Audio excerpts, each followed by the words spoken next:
اعوذ باللہ من الشیطان الرجیم بسم اللہ الرحمن الرحیم الحمدللہ رب العالمین والصلاۃ والسلام علی خاتم النبیین اللہم صلی علی محمد وعلی آل محمد کما صلیت علی ابراہیم وعلی آل ابراہیم انک حمید مجید اللہم بارک علی محمد وعلی آل محمد کما بارکت علی ابراہیم وعلی آل ابراہیم انک حمید مجید رب اشرح لی صدری ویسر لی امری واحلل عقدۃ من لسانی یفقہوا قولی۔ سورہ مدثر پہلی سات آیت کریمہ تو پارٹیکولر ایک مقصد کے لیے اتری تھیں کہ جس وقت آپ صلی اللہ علیہ وآلہ وسلم فطرت الوحی کے بعد، وحی کے وقفے کے بعد جو پہلی آیت کریمہ اتری وہ سورہ مدثر کی یہ 7 آیات تھیں کہ وحی اتری، اس کے بعد وقفہ آ گیا۔ اس وقفے میں آپ صلی اللہ علیہ وآلہ وسلم کچھ پریشانی بھی محسوس کرتے تھے، چاہ بھی تھی، لذت بھی تھی اس وحی کی، نہیں اترتی تھی تو ایک بہت پریشان بھی ہوتے تھے۔ تو بعض اوقات تو آپ صلی اللہ علیہ وآلہ وسلم کا فرمان ہے کہ ایسے ہوتا کہ میں سوچتا کہ میں اپنے آپ کو پہاڑ سے گرا لوں۔ تو اسی طرح اسی پریشانی میں غار حرا سے اتر کے جو ہے وہ آپ جا رہے تھے تو پھر آواز آئی یا محمد صلی اللہ علیہ وآلہ وسلم۔ ایک دفعہ توجہ نہیں دی، دوسری دفعہ توجہ نہیں دی، دیکھا ادھر ادھر کوئی نظر نہیں آیا، تیسری دفعہ جب دیکھا تو آسمان کے کنارے پہ آسمان بھرا ہوا حضرت جبرائیل علیہ السلام سے دیکھا، ڈر گئے، گھر گئے، جا کے جو ہے وہ کہا اڑا دو مجھے، اڑا دو، زملونی، مجھے اڑا دو۔ اس وقت پھر آیتیں اتری، یا ایھا المدثر، اے مدثر، اے اوڑھنے والے، اے کپڑا لپیٹنے والے، قم فانذر، وہاں پہ پڑھا تھا ہم نے قم اللیل، رات کو قیام کرو، یہاں پہ پڑھا قم فانذر، وہاں پہ قیام اللیل تھا، یہاں پہ قیام النہار تھا۔ یہ 7 آیتیں کریمہ اس وقت اتری۔ اس کے بعد جو باقی سورہ مبارکہ ہے یہ اس وقت اتری جس وقت جو ہے تبلیغ کا علانیہ طور پہ جو ہے وہ سلسلہ شروع ہوا، اور پرٹیکولرلی یہ وہ ایرا ہے، وہ دور ہے جس وقت پہلا حج قریب آ رہا تھا آپ صلی اللہ علیہ وآلہ وسلم کے لیے، کہ اس وقت آپ کو کہا کہ اب آپ اعلان کرنا شروع کر دیں۔ تو اس وقت کفار نے کہا کہ ابھی تک تو ہم یہ جھیلتے رہے ہیں خود ہی۔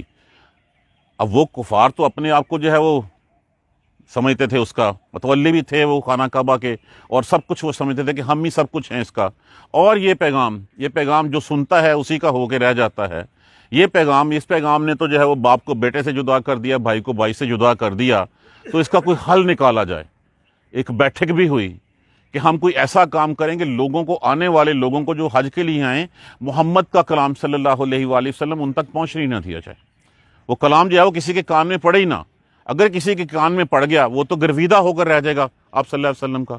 وہ ایک بیٹھک ہوئی، اس بیٹھک میں پھر جیسے میں نے پہلے اس کی آیت کریمہ کی تمہیدی کلمات میں کہا تھا کہ کسی نے کہا کہ نام رکھ دیتے ہیں تاکہ لوگوں کو پتہ چل جائے، کسی نے کہا نام آپ کا جو ہے وہ کاہن رکھ دیتے ہیں، کسی نے کہا جو ہے وہ ساحر رکھ دیتے ہیں، کسی نے کہا شاعر رکھ دیتے ہیں، کسی چیز پہ فیصلہ نہیں ہوا ہے۔ اب یہاں پہ قصہ شروع ہوتا ہے اگلا کہ یہ لوگ جو ہیں وہ آج تو بڑے رسول اللہ صلی اللہ علیہ وسلم کی مخالفت کر رہے ہیں، آج تو تکذیب میں لگے ہوئے ہیں، آج تو لوگوں کو جو ہے وہ آپ سے دور رکھنے کی کوششیں کر رہے ہیں۔ اس دن کیا ہوگا؟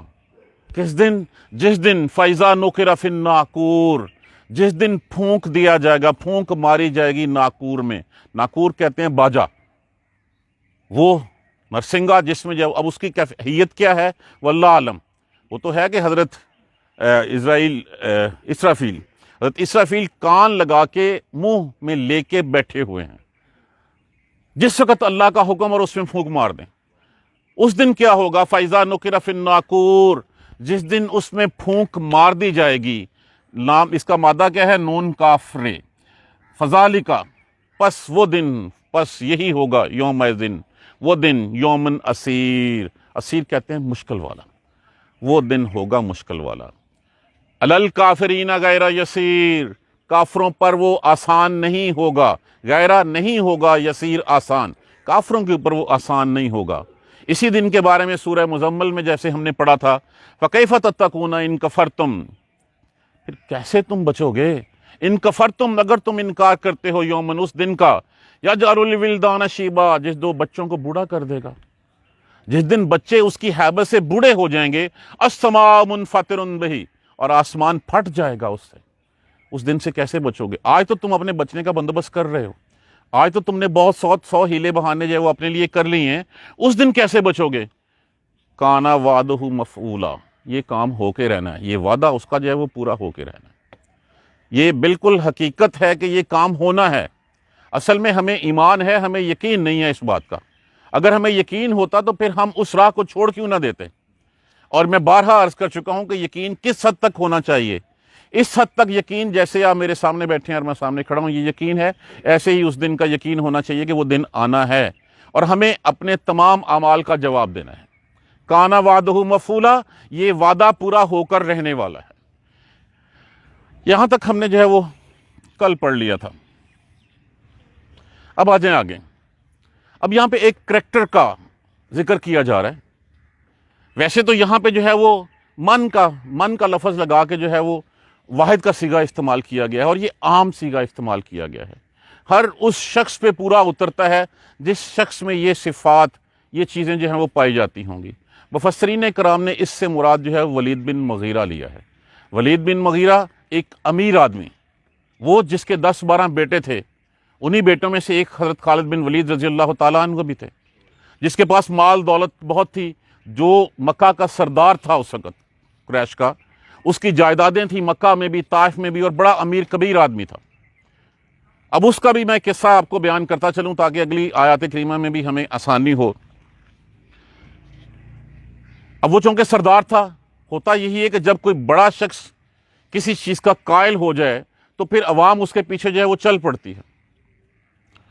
تو ایک دفعہ رسول اللہ صلی اللہ علیہ وآلہ وسلم خانہ کعبہ میں تلاوت فرما رہے تھے نماز میں، اس نے سنا۔ جب وہ واپس اپنی مجلس میں آیا تو آ کے کہنے لگا کہ جو میں نے سنا ہے وہ تو کوئی جادو نہیں ہے، وہ شاعری نہیں ہے۔ تو انہوں نے کہا جادو بھی نہیں ہے؟ انہوں نے کہا نہیں، جادوگر لگتا ہے، جادوگروں کے تو حالات تم نے دیکھے ہیں، وہ تو کیسے جو ہیں وہ گندگی میں ڈرے ہوئے ہوتے ہیں، اور جو کاہن ہوتے ہیں وہ تو ٹیوے لگاتے ہوتے ہیں، وہ تو 10 باتیں کہیں گے، ایک آدھ شاید ان کا جو ہے وہ لگ جائے، تکا تو لگ جائے، اور وہ شاعر نہیں ہے، وہ شاعرانہ کلام نہیں ہے، وہ کلام اس دنیا کا ہے ہی نہیں۔ تو لوگوں نے کہا کہ یہ شخص تو جو ہے وہ گیا کام سے، یہ تو چلا گیا محمد صلی اللہ علیہ وسلم کے گروہ میں۔ اٹھا وہ چلا گیا گھر، لوگ پیچھے سے جو ہے وہ کہ اگر یہ سردار ادھر چلا گیا تو پھر تو ہمارا کھانا خراب ہو جائے گا، سارے لوگ محمد صلی اللہ علیہ وسلم کے پیچھے چلے جائیں گے۔ ابو جہل نے کہا میں کچھ کرتا ہوں۔ وہ گیا جا کے، اور جا کے کہا میں نے سنا ہے تم بھی جو ہے وہ ولید بن مغیرہ کو کہا میں نے سنا ہے کہ تم بھی جو ہے وہ اب محمد کا چھوڑا ہوا کھاؤ گے، حضرت ابوبکر صدیق ابو الحاقہ کا چھوڑا ہوا کھاؤ گے۔ غصہ دلایا اس کو، انہوں نے کہا میں کیوں چھوڑا ہوا کھاؤں گا، میں تو اتنا مال والا ہوں، اور اگر محمد صلی اللہ علیہ وآلہ وسلم سچے بھی ہیں اور کہتے ہیں کہ کل کو قیامت قائم ہوگی اور جنت دوزخ ہوگی، تو اتنا کچھ مجھے اللہ نے دیا، اس دن بھی جو ہے وہ مجھے دے گا، وہ جنت جو ہے وہ میرے لیے بنی ہوئی ہے۔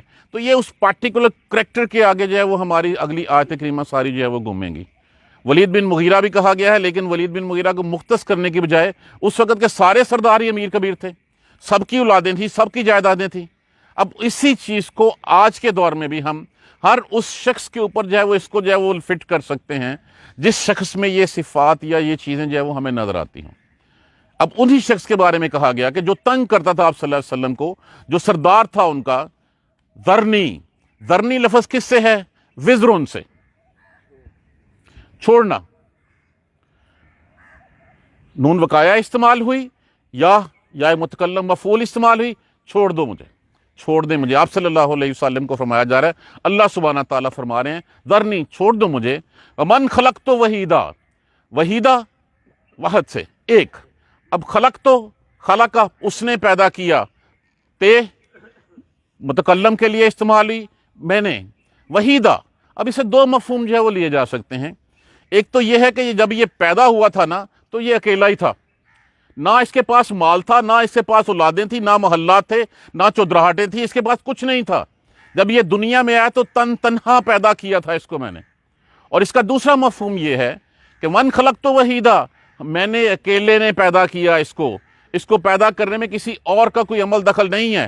جب پیدا اس کو میں نے کیا، پالا اس کو میں نے، اس کے بعد یہ کسی اور کے در پہ ٹکرے مارتا ہے اور بتوں کو پوجتا ہے۔ تو یہاں پہ پہلے کہا چھوڑ دو مجھے، میں خود نپٹ لوں گا اس سے، یہ تنگ کرتا ہے، یہ جو ہے وہ افتراء کرتا ہے، ذرنی چھوڑ دے مجھے، ومن خلقت وحیدا، اور جس کو میں نے اکیلے نے پیدا کیا، وجعلت، اور جعلہ کا مطلب کیا ہوتا ہے؟ بنانا، تے کے اوپر پیش کیا ہے متکلم، اور بنایا میں نے اس کو، اب اس کو دیا بھی کہہ سکتے ہیں یہاں پہ، جعلت بنایا میں نے، لہو لیے اس کے مالن مال ممدودا لفظ کیا ہوتا ہے مدہ. مدد کا مطلب کیا ہوتا ہے پھیلانا. یہ نہیں ہم کہتے مدہ کہ جس سے لفظ کے اوپر حرف کے اوپر مد ہوتی ہے تو ہم اس کو کھینچ کے پڑھتے ہیں, اس لیے تو یہاں پہ اور ہم نے اس کو لمبا چوڑا مال دیا, ہم نے اس کو پھیلا ہوا مال دیا. اب کتنا پھیلا ہوا مال دیا؟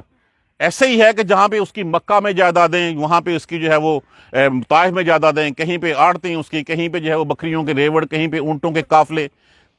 آج کے دور میں بھی دیکھ لیجئے کہ ایسے اشخاص آپ کو ہر جگہ جگہ مل جائیں گے جن کے ادھر بھی ہیں, جن کے ادھر بھی ہیں, جن کے بینک اکاؤنٹس برطانیہ میں بھی ہیں, امریکہ میں بھی ہیں, ان کے اپارٹمنٹ جو ہیں وہ دبئی میں ہیں. تو یہ انہی شخص پہ فٹ ہوتا ہے کہ مالن ممدودا, پھیلا ہوا لمبا چوڑا مال جو ہے وہ اس کو دیا. وَبَنِينَ شَهُودًا, ابن کہتے ہیں واحد کو بیٹا, اور بنین اس کی جو ہے وہ جمع ہے. شہودا شاہد, ان سے کیا منع ہوتا ہے حاضر رہنے والے بیٹے, کہ وہ بیٹے جن کو کوئی کام کرے, مال لمبا چوڑا تھا ان کے پاس, کہا جاتا ہے 10 یا 12 بیٹے تھے اس کے, اور وہ ہمیشہ گھر میں ہی رہتے تھے. گھر میں رہ کے کیا کرتے تھے, جس کے بچے گھر میں ہوں اس کا مطلب ہے اس کو کوئی مال کی پرواہ نہیں ہے, خوشحالی اس کے اوپر ہے. جو بچے گھر میں ہوں اور بیٹھ کے اپنی صرف باپ کی تعریفیں اور باپ کا رتبہ بڑھانے کے لیے جو ہے وہ صرف کام کریں, تو وہ حاضر رہنے والے بیٹے. جن کے بیٹے گھر پہ نہیں ہوتے, یا جن کے بیٹے جو ہے وہ روزی روٹی کے لیے دیار غیر میں جو ہے بیچارے جو ہے وہ ٹکریں مار رہے ہوتے ہیں, ان کے ماں باپ سے پوچھ کے دیکھیے کہ وہ ایک نظر ان کو, ایک جھلک ان کی دیکھنے کے لیے کس طرح ساری ساری عمر گزار دیتے ہیں. اور اگر بیٹا گھر میں ہو تو ماں باپ سکون سے ہوتے ہیں کہ آنکھوں کے سامنے ہے, اور جو بیٹا بالکل ہی گھر پہ ہو, جس کو کام بھی کرنے کو کوئی نہ ہو, تو اس کا مطلب کہ وہ بہت ہی خوشحال ہے خاندان ہے. وَبَنِينَ شَهُودًا, اور بیٹے حاضر رہنے والے. مَحَدتُّ لَهُ تَمْہِیدًا, لفظ ہے میم ہے دال, اس کا معنی ہوتا ہے فرش, بچھونا. لہو تمہیدا, اور ہم نے اس کے لیے فرش بچھا دیا, راہ ہموار کر دی, کہ ساری آسانیاں اس کے لیے جو وہ کر دی, راستہ ہموار کر کے اس کو دے دیا, لمبے چوڑے راستے, ہر چیز اس کے لیے آسان کر کے رکھ دی. وَمَحَدتُّ لَهُ تَمْہِیدًا, اور پھیلا دیا اس کا کاروبار, ہم نے بچھونا دے دیا اس کو, فرش بنا دیا اس کو. ثم, پھر, یطمعُ, لفظ کیا ہے اس میں سے طمع, یا علامات مضارع کے طور پہ استعمال ہوا. پھر وہ طمع رکھتا ہے, لالچ کرتا ہے, ان ازید, یہ کہ زیادہ دوں اس سے, اور زیادہ دوں اس سے. مطلب یہ ہے کہ ان کا پیٹ نہیں بھرا, اور وہ چاہتا یہ ہے کہ دنیا میں اس کو مال دیا ہے, اور کہتا تھا کہ اگر جنت ہوئی محمد کے کہنے کے اوپر صلی اللہ علیہ وآلہ وسلم, تو پھر جو ہے وہ جنت بھی میرے لیے ہوگی. اب وہ یہ ساری نافرم ہونا تو یہ چاہیے تھا کہ اللہ نے اتنا کچھ اس کو دیا, لمبا چوڑا مال دیا, بیٹے دیے, ہر چیز اس کے لیے آسان کر دی, راستے اس کے لیے بنا دیے. اس کو تو چاہیے تھا وہ شکر کرتا, وہ محمد صلی اللہ علیہ وآلہ وسلم کے اوپر ایمان لاتا. دیکھیے دو ہی حالتیں ہوتی ہیں, ایک دے کے آزماتا ہے اللہ, اور ایک اللہ لے کے آزماتا ہے. کسی کو دیا جانا اس بات کی ضمانت نہیں ہے کہ اللہ اس کو پسند کرتا ہے. ہم اکثر سمجھتے ہیں نا کہ اس کے اوپر جو ہے وہ بہت کچھ ہے. دیکھیے اللہ جو ہے وہ کسی کو بھی جو ہے وہ جب نوازتا ہے نا, تو آزمائش کے لیے نوازتا ہے. جب کسی سے لیتا ہے تو آزمائش کے لیے اس سے لیتا ہے. ہمارے ہاں نارملی یہ سمجھا جاتا ہے کہ جی دیکھیں وہ تنگ دستی کی آزمائش مشکل ہے. نہیں, تنگ دستی کی آزمائش آسان ہوتی ہے. اس میں ہمیشہ اللہ سے بندہ جڑا رہتا ہے, اللہ کے آگے ہاتھ پھیلایا رہتا ہے. جو ہوتی ہے نا اس خوشحالی کی آزمائش, مال کی آزمائش, وہ زیادہ مشکل ہے. اس میں بندے کے غافل ہونے کے, بندے کے جو ہے وہ اللہ سے دور ہونے کے چانسز زیادہ ہوتے ہیں بنسبت اس کے کہ تنگ دستی میں ہوتا ہے, یا جب وہ بیمار ہوتا ہے پھر تو وہ اللہ اللہ کرتا ہی رہتا ہے. تب بات تو تب ہے کہ جب اس کو اللہ نے ڈھیر دیا ہو, اور اس ڈھیر کو لے کے وہ ہر وقت پریشان ہو. امام احمد بن حنبل رضی اللہ رحمۃ اللہ علیہ وقت خلیفہ کے جو ہے وہ عطاب میں آ گئے. کہا جاتا ہے کہ اس وقت ان کے اوپر بری طرح تشدد کیا گیا. مورخین لکھتے ہیں کہ اتنا تشدد ہاتھی کے اوپر کیا تھا تو وہ بھی بلبلا اٹھتا, ایک آنسو آنکھ سے نہیں آیا, اتنا تشدد کیا گیا. وقت گزرا, اگلا خلیفہ آیا, اس خلیفہ کو احساس ہو گیا, معاملات بدل گئے, رہا کر دیا, اشرفیوں کے توڑے بھر کے سامنے رکھ دیے گئے. رو پڑے امام احمد بن حنبل رحمۃ اللہ علیہ, اللہ میاں اس آزمائش میں پورا نہیں اتر سکتا، وہ اس آزمائش میں پورا اتر سکتا۔ تو اب بات صرف یہ ہے کہ تنگ دستی میں تو ہر کسی کو اللہ یاد آتا ہے، وہ آزمائش کم ہے بنسبت اس آزمائش کے کہ جب جیل میں مال بھی ہو، اولادیں بھی ہوں اور لمبے چوڑے ہوں، تب غفلت کے امکانات جو ہے وہ بڑھ جاتے ہیں، اور وہ چاہتا ہے کہ میں اور اس کو دوں۔ کاللہ، نہیں، یہ نہیں ہو سکتا۔ دیکھیں کاللہ کا مفہوم کیا ہوتا ہے کہ جب کوئی شخص کسی جو سامع ہوتا ہے وہ کسی کی بات سنتا ہے اور سننے کے بعد اس سے پہلے کہ وہ دلیل دے پہلے اس کو رد کر دیتا ہے، اس کے بعد دلیل دیتا ہے اگلی اپنی، یعنی کہ اسے پتا ہوتا ہے کہ اس بات میں اتنا بطلان ہے کہ اس بات سننے والی نہیں ہے، اس کی دلیل کیا دینی، پہلے ہی کہتا ہے نہیں یہ تو غلط بات ہے، اس کے بعد پھر اس کی دلیل جو ہے وہ دی جاتی ہے۔ اللہ یہ جو کہتا ہے نا ثم یطمع ان ازید، کہ میں وہ طمع رکھتا ہے، لالچ کرتا ہے کہ اور زیادہ دیا جائے، اللہ یہ نہیں ہو سکتا، ہرگز نہیں۔ انہو، بے شک وہ ہے، بے شک وہ، انا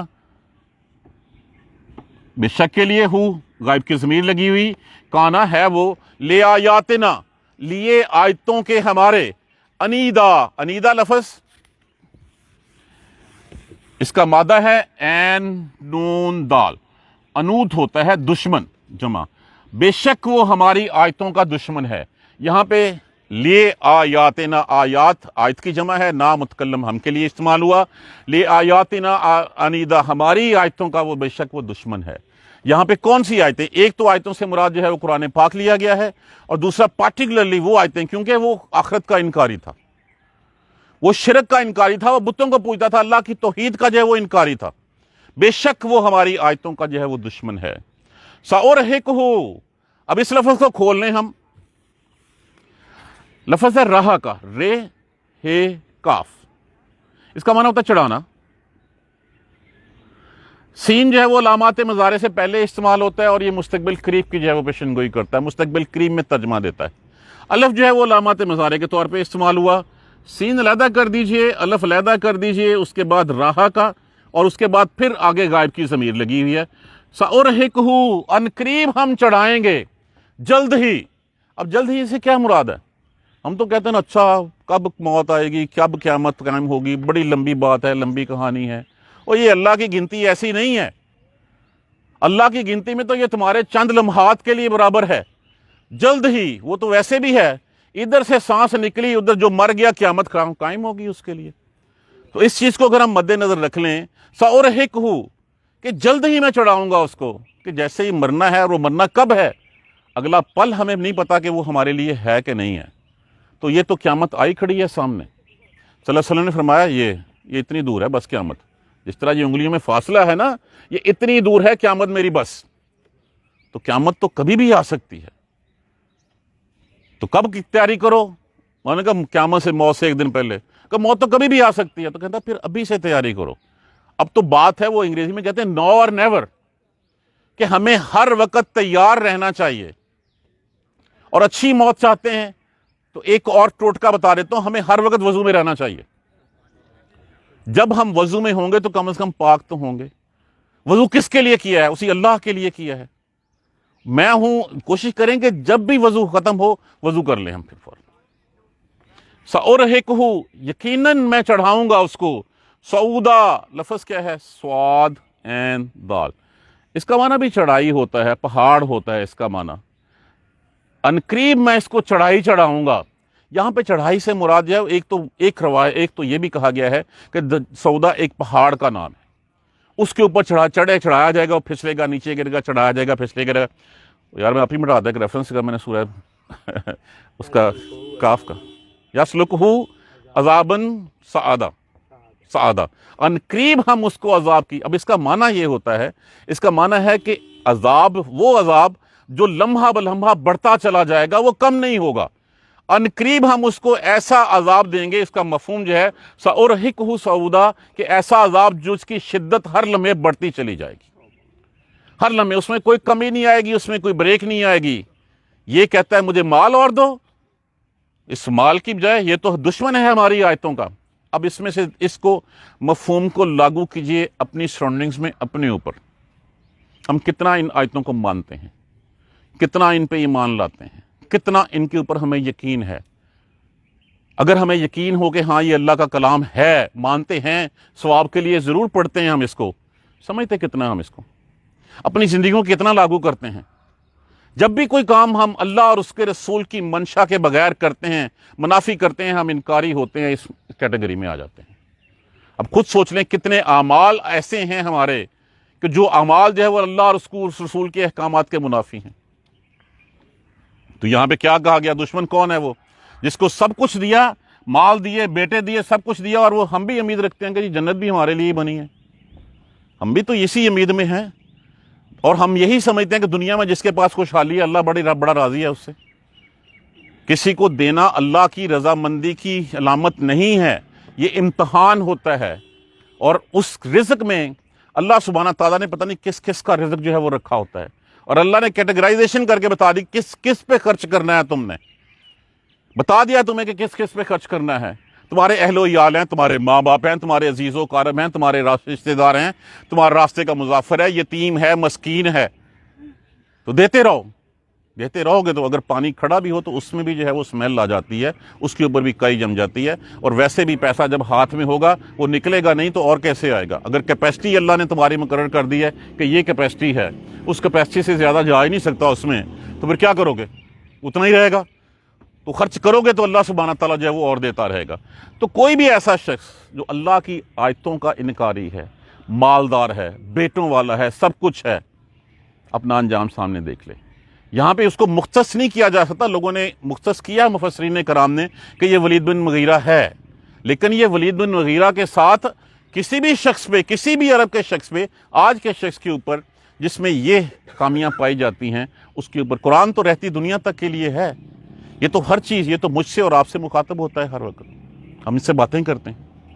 ایک دفعہ پھر ترجمہ دیکھ لیجئے، فَإِذَا نُقِرَ فِي النَّاقُورِ، بس جب پھر پھونک مار دی جائے گی اس باجے میں، اس ناقور میں، سور پھونک دیا جائے گا، فَذَلِكَ يَوْمَئِذٍ، بس یہ وہ دن ہوگا، یوم نصیر، مشکل والا دن، بہت مشکل والا دن ہوگا، عَلَى الْكَافِرِينَ غَيْرَ يَسِيرٍ، کافروں پر آسان نہیں ہوگا۔ یہاں پہ آگے تھوڑی سی خوشخبری ہمیں نظر آتی ہے، کہا گیا عَلَى الْكَافِرِينَ غَيْرَ يَسِيرٍ، کہ کافروں پہ آسان نہیں ہوگا۔ اس کا مطلب کیا ہے؟ اس سے پہلے مسلمان تو اٹھا لیے جائیں گے، قیامت تو کافروں پہ اوپر آئے گی، تو اس وقت مسلمان کوئی ہوگا نہیں، قیامت کافروں پہ آئے گی کہ اس دن کی مشکلات سے شاید جھیلنے سے ہم بچ جائیں۔ ایک امید کی کرن یہاں پہ اس آیت کریمہ میں نظر آتی ہے۔ ذرنی، چھوڑ دیں مجھے، میں خود نپٹ لوں گا اس سے، ومن خلقت وحیدا، اور جس کو میں نے اکیلے پیدا کیا، یا یہ کہ جس کو میں نے پیدا کیا بالکل تنہا، کچھ نہیں تھا اس کے پاس، نہ مال، نہ اولادیں، نہ ریوڑ، نہ بکریاں، نہ قافلے، نہ جائیدادیں، کچھ نہیں تھا اس کے پاس۔ اب اس کے پاس کچھ آ گیا تو ہونا چاہیے اس کو کہ میں نے دیا تو میرا شکر ادا کرے۔ یہ شکر ادا کرنے کی بجائے الٹا جو ہے وہ آپ صلی اللہ علیہ وآلہ وسلم کی تکذیب کرتا ہے، میری آیتوں کو جھٹلاتا ہے۔ وَجَعَلْتُ لَهُ مَالًا مَمْدُودًا، اور دیا ہم نے اس کو لمبا چوڑا مال، مدہ سے، مدہ پھیلا ہوا، لمبا چوڑا، بہت زیادہ مال دیا۔ وَبَنِينَ شَهُودًا، اور بیٹے دیے ہر وقت حاضر رہنے والے۔ وَمَهَدتُّ لَهُ تَمْهِيدًا، اور اس کے لیے سارے راستے آسان کر دیے، سارے جو ہے وہ ہر چیز اس کے لیے جو ہے وہ آسان کر دی۔ ثم، پھر بھی، یَطْمَعُ أَنْ أَزِيدَ، کہ وہ اور چاہتا ہے، طمع رکھتا ہے کہ اور دیا جائے، یہاں بھی دیا گیا ہے وہاں پہ بھی دیا جائے۔ کاللہ، یہ نہیں ہو سکتا، ہرگز نہیں۔ إِنَّهُ كَانَ لِآيَاتِنَا عَنِيدًا، بے شک وہ ہماری آیتوں کا دشمن ہے۔ سَأُرْهِقْهُ صَعُودًا، عنقریب ہم اس کو ایک ایسی چڑھائی چڑھائیں گے، اس کو لگ پتہ جائے گا، اس کو جو ہے وہ اس پہاڑ پہ چڑھائیں گے کہ جہاں پہ اس کے عذاب کی شدت جو ہے وہ ہر لمحہ جو ہے وہ بڑھتی چلی جائے گی۔ اب اگلی ساری آیتیں ہیں وہ اسی کریکٹر کے گرد ہمیں گھومتی ہوئی نظر آئیں گی۔